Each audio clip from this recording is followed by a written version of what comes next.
ایک رات حضرت عمر فاروق رضی اللہ عنہ مدینہ کی گلیوں میں گشت کر رہے تھے۔ آپ ہمیشہ رات کو نکلتے تاکہ لوگوں کے حالات جان سکیں۔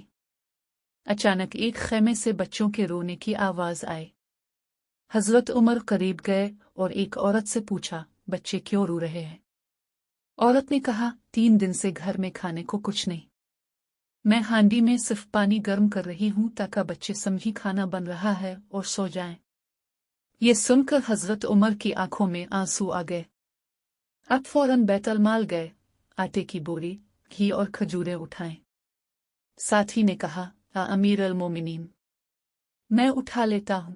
حضرت عمر نے فرمایا، کیا قیامت کے دن بھی میرا بوجھ تم اٹھاؤ گے؟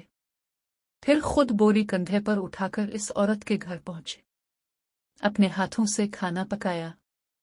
جب بچے ہنسنے لگے تو حضرت عمر دور بیٹھ کر انہیں دیکھتے رہے اور فرمایا، اب عمر کو سکون ملا۔